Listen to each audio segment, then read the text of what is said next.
जय जिनेन्द्र। वंदितु सर्वसिद्धे धुवममलमणोवमं गदिं पत्ते वोच्छामि समयपाहुड मिणमो सुध केवली भणिदम। पंच परमेष्ठी भगवान की जय हो। समय सारजी ग्रंथादिराज का हम निर्जराधिकार पढ़ रहे हैं। जो विषय चल रहा है, ज्ञानी जीव अपने आत्म स्वरूप को प्राप्त हो जाता है। जो मुनि महाराज अपने ज्ञानी पने को प्राप्त हो जाते हैं तो उनके पूर्वकृत जो कर्म बंधे हुए हैं वे निर्जरा को प्राप्त होते हैं और नवीन कर्मों का बंध नहीं होता। पिछली ज्ञानशाला की कक्षा में हमने निश्चय सम्यक दृष्टि जीव की बात पढ़ी। निश्चय सम्यक दृष्टि जीव 8 अंगों का पालन तो करता है लेकिन निश्चय रूप में करता है। पिछली कक्षा में हमने निहिकांक्षित और निर्विचिकित्सा इन 2 अंगों के बारे में चर्चा की थी। आइए आज हम आगे बढ़ते हैं। आगे 2 अंग अमूढ़ दृष्टि और उपगुहन, निश्चय नहीं की अपेक्षा से उनका क्या स्वरूप है और सम्यक दृष्टि जीव उनका कैसे पालन करता है, देखें गाथा क्रमांक 247। जो हवदिय सम्मूढ़ो, जो हवदिय सम्मूढ़ो, चेदासव्येषु कम्म भावेषु, चेदासव्येषु कम्म भावेषु, सो खलु अमूढ़ दिट्ठि, सो खलु अमूढ़ दिट्ठि, सम्मा दिट्ठि मुणे दव्वो, सम्मा दिट्ठि मुणे दव्वो। बोलिए। जो हवदिय सम्मूढ़ो चेदासव्येषु कम्म भावेषु, सो खलु अमूढ़ दिट्ठि सम्मा दिट्ठि मुणे दव्वो। जो हवदिय सम्मूढ़ो चेदासव्येषु कम्म भावेषु, सो खलु अमूढ़ दिट्ठि सम्मा दिट्ठि मुणे दव्वो। गाथा का एक एक शब्द का अर्थ समझते हैं। जो हवदि असम्मूढ़ो, जो अर्थात जो आत्मा, हवदि अर्थात होता है कैसा, असम्मूढ़ो अर्थात अमूढ़। मूढ़ का अर्थ होता है मूर्ख, मिथ्या दृष्टि, और अमूढ़ अर्थात उस मिथ्या दृष्टित्व से जो रहित है, जिसकी दृष्टि सम्यक है। चेदा मतलब आत्मा। किससे वह अमूढ़ होता है, किससे अमूर्ख है अर्थात ज्ञानी होता है। सव्येषु कम्म भावेषु, सव्येषु अर्थात सभी, कम्म भावेषु कर्मों के भावों में। वह जो आत्मा है, यहाँ कह रहे हैं आचार्य भगवान, जो आत्मा, जो चेदा अर्थात जो आत्मा, सव्येषु कम्म भावेषु असम्मूढ़ो हवदि, सभी कर्म भावों में असम्मूढ़ अर्थात अमूढ़ होता है, अर्थात मिथ्या दृष्टित्व से रहित होता है, मूर्खता से रहित होता है। सो अर्थात वह खलु निश्चित रूप से वह आत्मा, अमूढ़ दिट्ठि सम्मा दिट्ठि, अमूढ़ दृष्टि सम्यक दृष्टि अर्थात अमूढ़ दृष्टि अंग का पालन करने वाला, सम्मा दिट्ठि सम्यक दृष्टि मुणे दव्वो जानना चाहिए। उस आत्मा को निश्चय से अमूढ़ दृष्टि अंग का पालन करने वाला सम्यक दृष्टि जानना चाहिए। क्या मतलब, यहाँ पर आचार्य भगवान निश्चय नहीं की अपेक्षा से सम्यक दृष्टि की बात कर रहे हैं, जिसे हम निश्चय सम्यक दृष्टि कहें अथवा वीतराग सम्यक दृष्टि कहें। उस सम्यक दृष्टि जीव में 8 अंग तो हैं, लेकिन वे 8 अंग निश्चय रूप में हैं। सामान्य रूप से जो व्यवहार की अपेक्षा से 8 अंग कहे गए हैं वो तो चतुर्थ गुणस्थानवर्ती जीव को ही प्राप्त है, लेकिन यहाँ जो सम्यक दृष्टि है, जो वीतराग अवस्था को प्राप्त है, ज्ञायक स्वभावी है, उस सम्यक दृष्टि जीव में 8 अंग किस रूप में हैं? सामान्य रूप से यदि हम एक वाक्य में कथन करेंगे तो आत्म स्वरूप में लीन होना ही वहाँ पर 8 अंगों का स्वरूप है। हम तो 8 अंगों की बात कर रहे हैं। आचार्य भगवान तो जहाँ निश्चय परक बात कहते हैं वहाँ तो सम्यक दर्शन, ज्ञान, चारित्र तीनों एक हो जाते हैं, तीनों में भी भेद नहीं रहता। तो फिर ये जो 8 अंग अलग अलग कहे गए हैं इनमें भेद कैसे हो सकता है? लेकिन फिर भी कथन मात्र करके, कथन की अपेक्षा से समझाने का हमें यहाँ पर आचार्य भगवान प्रयास कर रहे हैं कि पूरे 8 अंगों में एक ही बात है, इन सब से दूर होकर के आत्मस्वरूप में तल्लीन होना। वही बात यहाँ पर कह रहे हैं। एक बार फिर से गाथा का अर्थ देखें। जो चेदा अर्थात जो आत्मा सव्वेसु कम्म भावेसु असम्मूढ़ो हवदि, सभी कर्म भावों में, कर्म के सभी भावों में, चाहे वो शुभ हो चाहे अशुभ हो, सभी प्रकार के कर्म भावों में असम्मूढ़ अर्थात अमूढ़ होता है, अर्थात मिथ्या बुद्धि से रहित होता है। सो खलु अमूढ़ दिट्ठी, सो अर्थात वह आत्मा, खलु मतलब निश्चय से, अमूढ़ दिट्ठी अर्थात अमूढ़ दृष्टि अंग का पालन करने वाला, अमूढ़ दृष्टि सम्मा दिट्ठी मुनेदवो, सम्यक दृष्टि जानना चाहिए। गाथा का भावार्थ देखें। जो आत्मा समस्त भावों में, समस्त भाव से यहाँ तात्पर्य चाहे शुभ हो चाहे अशुभ हो, उन भावों में अमूढ़ होता है, उसे निश्चय से अर्थात निश्चय की दृष्टि से अमूढ़ दृष्टि सम्यक दृष्टि जानना चाहिए। भैया जी, यहाँ पर किस सम्यक दृष्टि की चर्चा की गई है? गाथा में जो शब्द आया है सम्मा दिट्ठी मुनिदव्वो, उसे सम्यक दृष्टि जानना चाहिए। यहाँ पर हम समय सारजी ग्रंथ पढ़ रहे हैं, अध्यात्म ग्रंथ हैं। मुनि महाराज की पहले से जो वीतराग अवस्था की चर्चा है वही हमें यहाँ पर ग्रहण करना है। सम्यक दृष्टि 2 अपेक्षा से, एक सराग एक वीतराग। यहाँ पर वीतराग सम्यक दृष्टि जीव की चर्चा है, जो समस्त पर पदार्थों से, समस्त द्रव्यों से, सभी प्रकार का राग द्वेष हटा करके आत्म स्वरूप में जो लीन हो गए हैं, आत्मा के जो ज्ञायक स्वभाव है, उस ज्ञायक स्वभाव को जिन्होंने प्राप्त कर लिया है, वे सम्यक दृष्टि, वीतराग सम्यक दृष्टि, शुद्धोपयोगी, आत्मा में लीन, उनकी यहाँ पर चर्चा की गई है। भैया जी, यहाँ पर सब्बेषु कम्म भावेषु, इससे क्या तात्पर्य है? सव्वेषु अर्थात सभी, कम्म भावेषु अर्थात कर्म के भावों में। कर्म के भाव 2 प्रकार के, शुभ और अशुभ। शुभ और अशुभ कर्म के द्वारा उपजाए हुए अर्थात उत्पन्न किए हुए जो शुभ और अशुभ परिणाम हैं, शुभ और अशुभ भाव हैं, वही यहाँ पर ग्रहण किए हैं। क्या मतलब? आचार्य भगवान यहाँ पर जिस बात की चर्चा कर रहे हैं उस वीतराग सम्यक दृष्टि की अपेक्षा से, कि जो शुभ और अशुभ दोनों प्रकार के भावों से रहित हैं। क्यों रहित हैं? क्योंकि वे बहिरंग में नहीं हैं, वे आत्मा में लीन हैं, वे शुद्धोपयोग को प्राप्त हैं। उन्हें अशुभोपयोग और शुभोपयोग दोनों से वो परे हैं। न वो पुण्य की क्रियाएं कर रहे हैं, न पाप की क्रियाएं कर रहे हैं, वे तो आत्म स्वरूप में लीन हैं। इसलिए आचार्य भगवान ने यहाँ पर जो गाथा में कहा है, सव्वेषु कम्म भावेषु अमूढ़ दृष्टि, अर्थात सभी प्रकार के कर्म भावों में, चाहे वे शुभ भाव हों, शुभ भाव से तात्पर्य जहाँ शुभोपयोग के निमित्त से अथवा पुण्य के निमित्त से उन्हें जो साधन मिल रहे हैं, उनके प्रति भी उनका कोई राग नहीं होता। अशुभ पाप कर्म के उदय से ये सोचिए कि उन्हें कोई वेदना हो रही है, उपसर्ग हो रहा है, परिचय हो रहा है, उसको भी वो शांत भाव से सहन कर रहे हैं, किसी प्रकार का कोई द्वेष नहीं कर रहे हैं। तो इस प्रकार कर्म के जो सभी भाव हैं, सभी भाव से तात्पर्य शुभ हो चाहे अशुभ हो, उन सभी भावों में वह सम्यक दृष्टि जीव, वीतराग सम्यक दृष्टि जीव अपनी दृष्टि को, अपने श्रद्धान को, अपने बुद्धि को उस तरफ नहीं ले जाता, आत्मस्वरूप में ही लीन रहता है। वास्तव में वही निश्चय से अमूढ़ दृष्टि अंग का पालन करने वाला वीतराग सम्यक दृष्टि जानना चाहिए। भैया जी, यह कथन निश्चय से है तो व्यवहार से क्या है?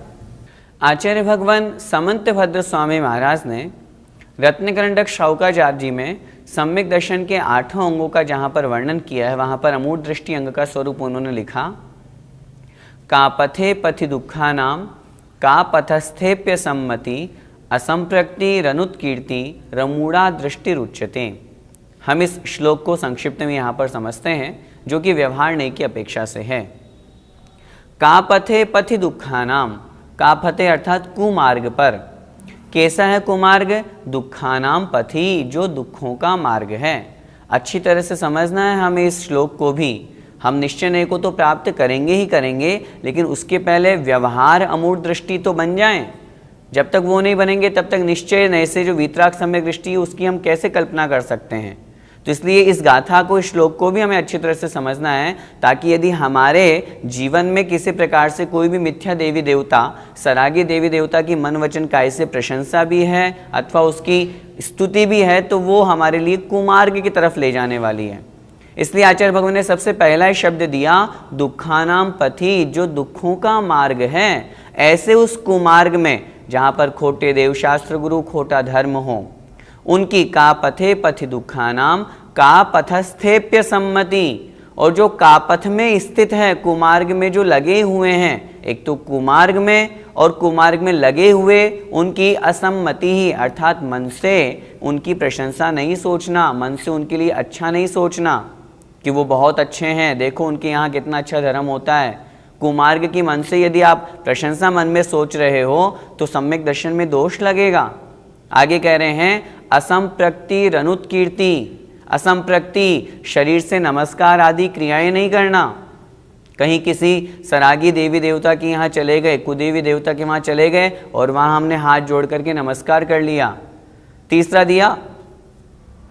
तीसरा दिया असंप्रक्ति ही अनुत्कीर्ति ही। अनुत्कीर्ति का तात्पर्य वचनों से स्तुति नहीं करना, यशोगान नहीं करना।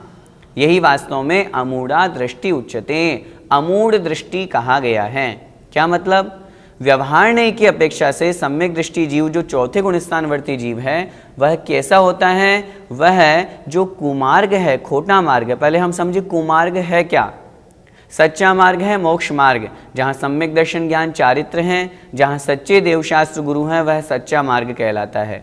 इससे ठीक विपरीत जो मिथ्या देव हैं, मिथ्या शास्त्र हैं, मिथ्या गुरु हैं, जो वास्तविक दिगंबरत्व को प्राप्त नहीं है, दिगंबरत्व को प्राप्त होने के बावजूद भी 28 मूल गुणों का पालन नहीं कर रहे, स्वच्छंद प्रवृत्ति कर रहे हैं, आगम के अनुसार चर्या नहीं है, वे कुगुरु की कोटि में आते हैं।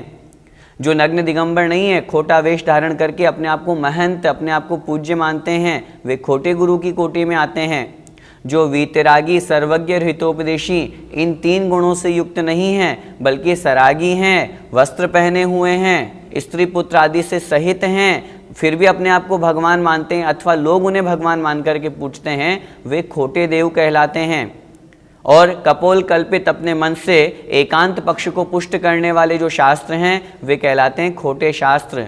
तो इस प्रकार ये जो कुमार्ग है, इस कुमार्ग की और इस कुमार्ग में स्थित जो प्राणी हैं, जो लोग इनकी सेवा पूजा करते हैं, उनकी जो मन से भी प्रशंसा करता है, वचन से भी स्तुति करता है और शरीर से भी नमस्कार आदि क्रियाएं करता है, उन्हें देख के सम्मान देता है, ये सब क्रियाएं करता है, तो वह जीव अमूढ़ दृष्टि अंग का पालन करने वाला नहीं हो सकता। अमूढ़ दृष्टि अंग का पालन करने वाला तो इनसे जो रहित है वही होता है। ये भी व्यवहार सम्यक दृष्टि जीव की चर्चा है।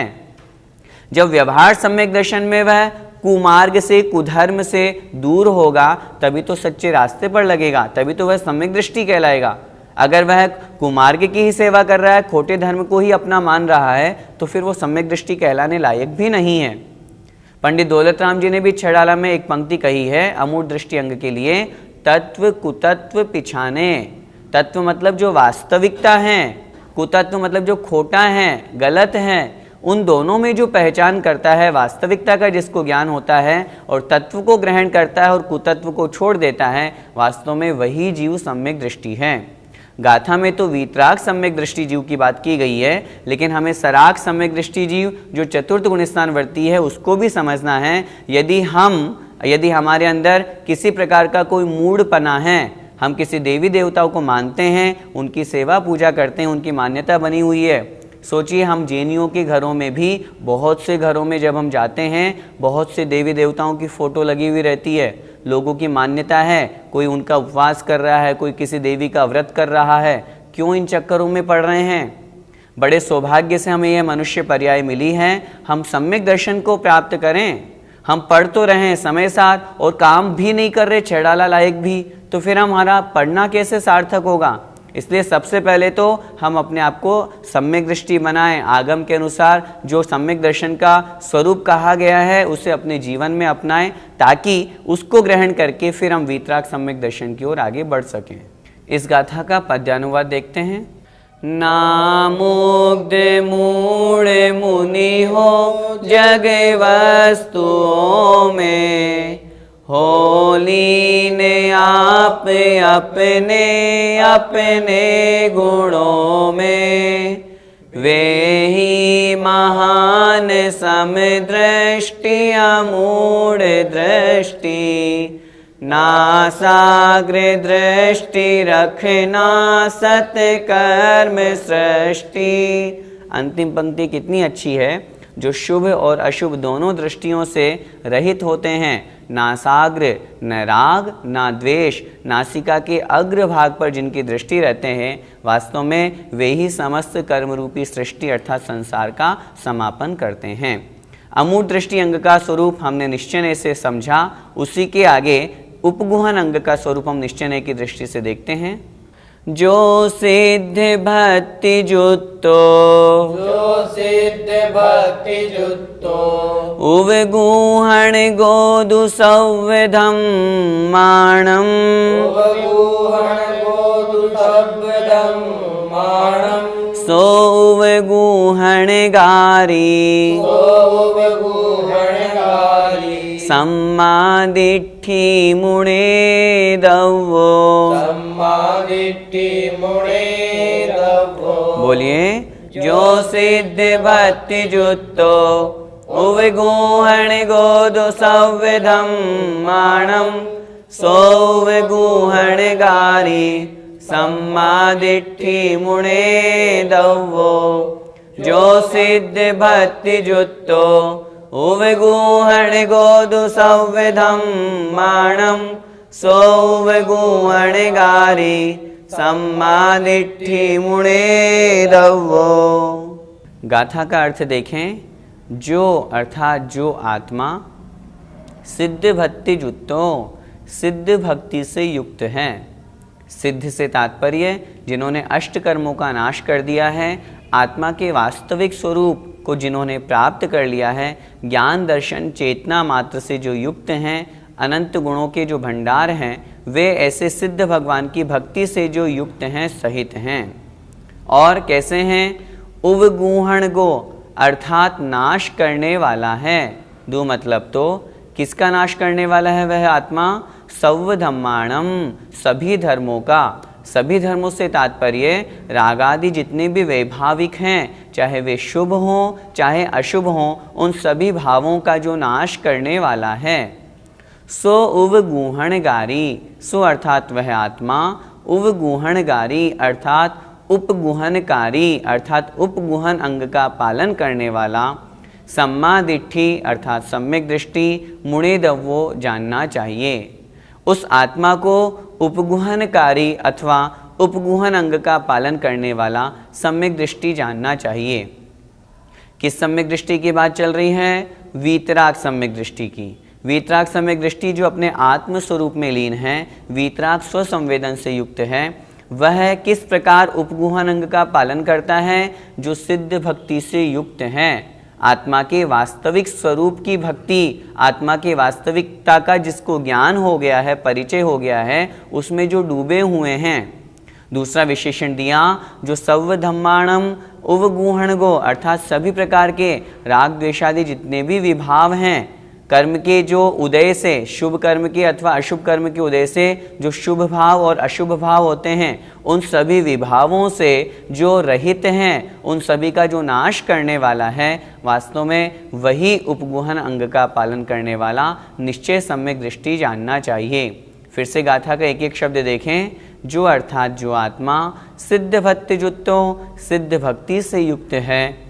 सव्वधम्माणम उवगुहणगो, सभी धर्मों का, रागादि जो वैभाविक धर्म हैं, शुभ अथवा अशुभ धर्म हैं, भाव हैं, उन सभी का जो नाश करने वाला है। सो अर्थात वह आत्मा उवगुहणगो अर्थात उपगुहन अंग का पालन करने वाला। सम्मादिट्ठी मुणेदव्वो, सम्यक दृष्टि जानना चाहिए। गाथा का भावार्थ देखें। जो आत्मा शुद्धात्म भावना से युक्त रूप होकर सिद्ध भक्ति से युक्त हैं, सहित हैं और समस्त रागादि विभाव धर्मों का उपगुहक अर्थात नाश करने वाला है, उसे उपगुहनकारी सम्यक दृष्टि जानना चाहिए। अर्थात उपगुहन अंग का पालन करने वाला वीतराग सम्यक दृष्टि समझना चाहिए। भैया जी, सिद्ध भक्ति युक्त से यहाँ पर क्या तात्पर्य है? सिद्ध भक्ति से तात्पर्य सिद्ध भगवान अर्थात आत्मा का वास्तविक स्वरूप। हम जो अभी संसार में हैं हमारे साथ तो कर्म लगे हुए हैं, इसलिए आत्मा का वास्तविक स्वरूप जो ज्ञान दर्शन युक्त है, जो अनंत ज्ञान दर्शन आदि जो लक्षण आत्मा के कहे गए हैं उनसे युक्त है हमारा संसारी जीव का यह आत्मा या संसारी जीव। लेकिन जो सिद्ध अवस्था को प्राप्त हो चुके हैं, अष्ट कर्मों का जिन्होंने नाश कर दिया है, ऐसा वास्तविक स्वरूप जो है वो सिद्ध भगवान है, शुद्ध आत्मा जिसे हम कहते हैं। तो शुद्ध आत्मा में ही तो लीन होकर के शुद्ध आत्मा की भक्ति की जाएगी, शुद्ध आत्मा का चिंतन किया जाएगा, शुद्ध आत्मा को ही प्राप्त करने का जो वहाँ पर उपक्रम है वास्तव में वही सिद्ध भक्ति है। आचार्य श्री बहुत बार अपने प्रवचनों में कहते हैं अन्य जो नवदेवता देवशास्त्र गुरु आदि की पूजाएं हैं इनके निमित्त से सम्यक दर्शन हो न हो, लेकिन जो आत्मा का वास्तविक स्वरूप प्रकट करने वाला है ऐसी सिद्ध भगवान की जब भक्ति करते हैं, उनकी जो पूजन करते हैं तो निश्चित रूप से उसमें सम्यक दर्शन उत्पन्न होने की संभावना अधिक रहती है।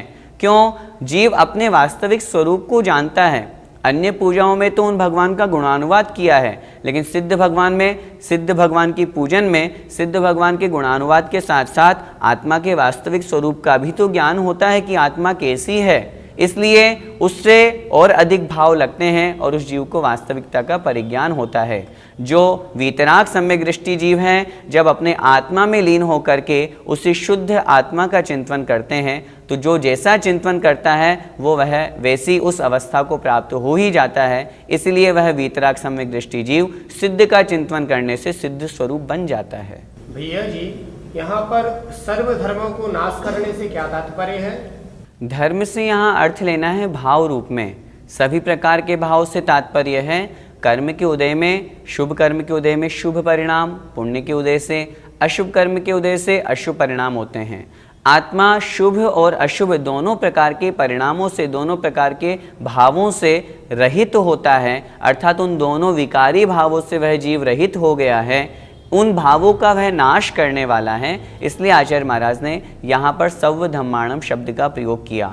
आत्मस्वरूप को जो प्राप्त हो गए हैं वीतरागी, वे मुनि महाराज न शुभ भाव करते हैं न अशुभ भाव करते हैं, मात्र शुद्ध भाव जो आत्मस्वरूप है वे भाव करते हैं। इसलिए उनके लिए यहाँ पर यह विशेषण बतलाया गया। भैया जी, व्यवहारण्य से उपगूहन अंग का क्या स्वरूप है? आचार्य भगवान समंतभद्र स्वामी महाराज रत्नगंडक श्रावकाचार्य में लिखते हैं, स्वयं शुद्धस्य मार्गस्य बाला शक्ति जनाश्रयाम वाच्यताम यत् प्रमार्जन्ति तद वदन्त्युपगूहनम। अर्थात स्वयं शुद्धस्य मार्गस्य, स्वयं शुद्ध मार्ग में स्थित होकर के जो उस मार्ग में स्थित हैं, बाल अशक्त जनाश्रयाम, किसी बाल से यहाँ तात्पर्य है अज्ञानी व्यक्ति के द्वारा जिसे उस वस्तु का, उस चर्या का ज्ञान नहीं है, अथवा अशक्त जनाश्रयाम, अथवा जो उस क्रिया को करने में समर्थ नहीं है, असमर्थ लोग हैं, उनके आश्रय से वाच्यताम, जो दोष लगा, जो निंदा हुई, उसको यत् प्रमार्जन्ति, जो प्रमार्जित करते हैं, परिमार्जित करते हैं, ढकते हैं और उसे ठीक करते हैं, तद वदन्त्युपगूहनम, उसे उपगूहन अंग का पालन करने वाला सम्यक दृष्टि जीव कहा गया है।